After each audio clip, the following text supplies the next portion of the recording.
Pamilyar ba kayo sa halamang ito? Marahil ay pamilyar kayo dito, lalo na ang mga matatanda dahil ito ay tradisyonal ng ginagamit bilang halamang gamot sa iba't ibang uri ng karamdaman.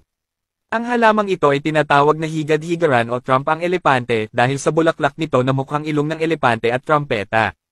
Ito ay may antibacterial, antioxidant, cytotoxic, anti-tumor, anti-inflammatory, anti-nociceptive, diuretic, wound healing, repellent at gastroprotective properties. Ang pinaglagaan ng dahon nito ay matagal nang ginagamit sa mga kondisyon sa balat tulad ng galis, rashes, sugat-sugat, sugat na may nana, mamaso, eczema at iba pang sakit sa balat.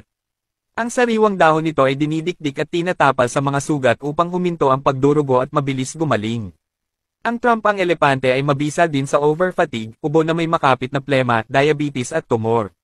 Ang gawin lamang ay kumuha ng 2 puno ng trump ang elepante kasama ang ugat. Ugasang mabuti at hiwain sa maliliit na piraso.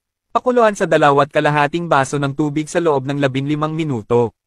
Para sa ubo na may makapit na plema uminom ng 3 beses isang araw. Para sa mga bata naman ay kumuha lang ng mga dahon. Ugasang mabuti at ipatong sa sinaing. Pigain at ipainom sa bata ang 1 kutsarang katas isang araw para gumaling ang ubo. Bilang pamperga sa mga bata ay ihalo sa gatas ng ina ang katas ng dahon at painumin ang bata ng 1 kutsara isang araw.